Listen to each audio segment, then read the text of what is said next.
to do it. I really have plans na mag-react. Dahil after all, this is ABS-CBN special project. Wow, first time na parang pinakita yung LGBTQ couple. Now GMA Network building, facade, now showtime. Kapuso employees kasama.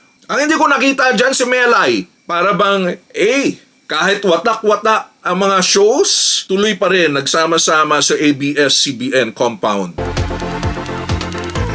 ABS-CBN somehow has maintained that stature. Tinanong ko sa kanya, may multo ba rito? O ibang Kuyakoy, this is Kuya Mike, ang Kuya sa Amerika, and this is for the Kuyakoy List. So, it's Christmas time and several days to go. Actually, magiging Pasko na. Of course, magkakaroon talaga tayo ng reaction sa ABS-CBN Christmas ID.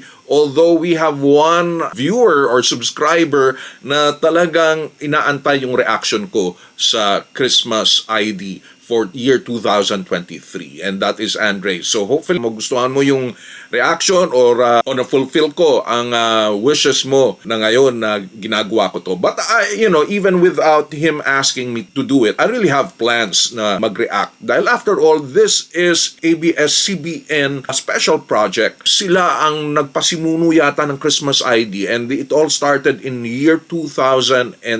So it's been like 21 years now na nagkakaroon ng Christmas ID. So it has been a tradition na kung saan pinagsama-sama lahat ng stars ng ABS-CBN na talagang makukuha mo yung warmth at yung feels ng Christmas spirit. At times, there are special themes, lalo na kung may sakuna, let's just say may bagyo, may lindol, may gera, so ini-incorporate yan, no? Or even let's just say itong COVID, yung mga frontliners, ini-incorporate yan sa kwento ng video na ito. And titignan natin kung sino yung pinakadulo na celebrity na usually pinaka-special. There was a time na si Fernando Poe Jr., si Dolphy. There was a time na si Charo Santos Concio or even Sharon Cuneta. Let's find out kung ito ay going to be the same rin Christmas ID. Alright, so umpisahan natin. Alright. There's a book. Ito yung pop-up. Ito yung pop-up na libro, no? Is that Imogen? Oh, yan. Tama, Imogen. Distinctive yung boses ni Imogen. Pasko ang simula ng magagandang kwento. Panimula is Piolo Pascual. Alright, so parang may Miracle Baby. And then we have Regine Vice. Third siya na pinakilala. Wow, Deaf Family, and then andun nga si Coco Martin, parang, alright, Batang Quiapo, ABS-CBN compound. Dahil alam ko, nakikita ko ang It's Showtime sa GMA compound. Alright, so we see Nova Villa, Can't Buy Me Love, alright, there, Don Bell, Senior High Family. Ang alam ko, right now, so far, it's ABS-CBN compound, yung facade nila. Kasi ang alam ko, It's Showtime will be at GMA compound. Mr. Gary V. Wow.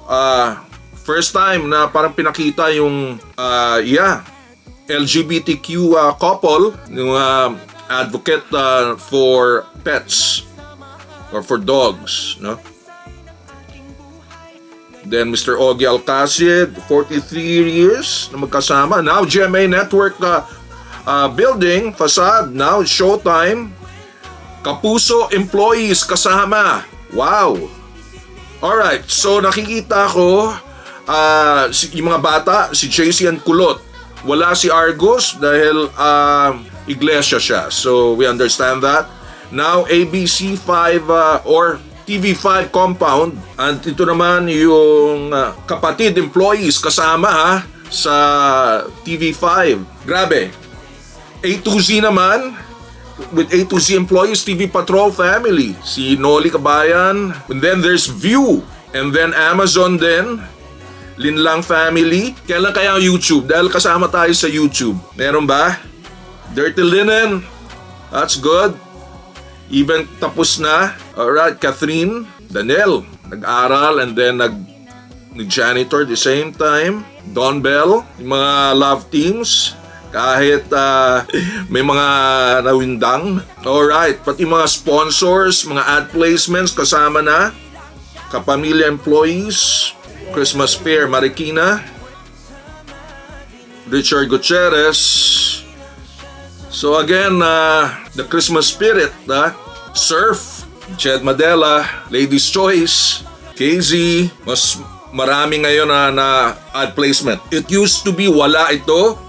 Pero syempre, because of what's going on with ABS-CBN, at least nakatulong ito for the coffers ng ABS-CBN. Nakita natin si GM Isures of Tawag ng Pangalan. Nandun sila. Pie Channel, kasama na rin. Of course, Lassie, MC. Marami Nestle Products, MOR, kasama.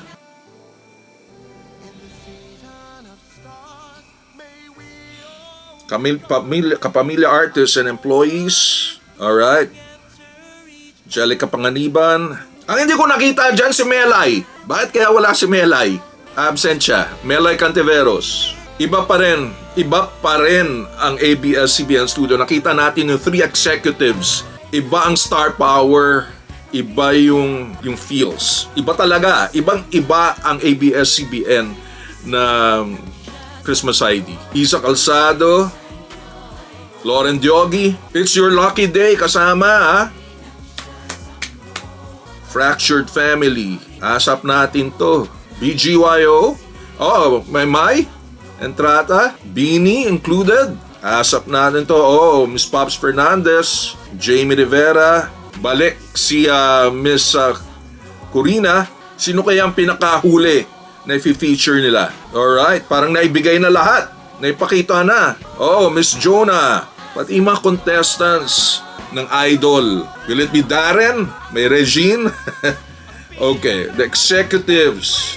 Yes, again, at least nagsama-sama na ang mga artista. And this is part of the tradition na lahat ng artista, employees, and executives magsasama-sama together. And this time, sa gabi nila ginagawa. This is not the usual, daytime na pagpapakita. Ngayon, gabi. Para bang, kahit watak-watak ang mga shows, tuloy pa rin nagsama-sama sa ABS-CBN compound. Na makikita mo watak-watak yung mga shows nila, di ba? Sa kanya-kanyang outlet, let's just say, media outlet. And then, of course, families, people, Filipinos all over the world. GMA, again, pinakita ABC5 or TV5 and A to Z. It's showtime. Andre Brillantes, Joshua, and Curtis. Who's going to be the last na ipapakita? Man, this is long, Nakakatawa si Coco Martin. Sarah. So, it's Sarah. Of course, Imogen. It goes back to Imogen.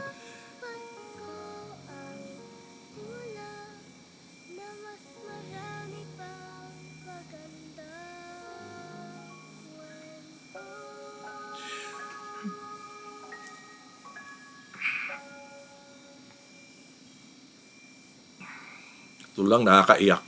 Ang pangilabot, still. And then, lahat ng artists na lumabas, more than 100, I'd like to think. Unbelievable. Very strong, undeniably. ABS-CBN can only do this na ang lakas ng presence at ang dating.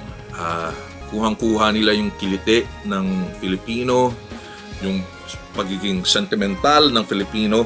Parang this is where na kailangan magmahalan, mag-rejoice, and ABS-CBN again can only do that with so much love and inspiration na binibigay sa atin.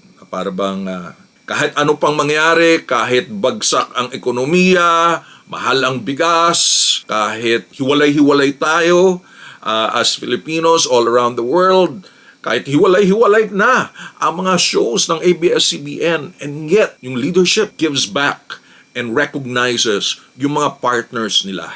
And again, the unity na pinapakita nila, kakaiba. I hope gustuhan niyo yung reaction ko dahil it's can only be positive. Ang hinuhugot sa atin yung alab ng pagmamahalan, season ng Kapaskuhan. I guess this is it.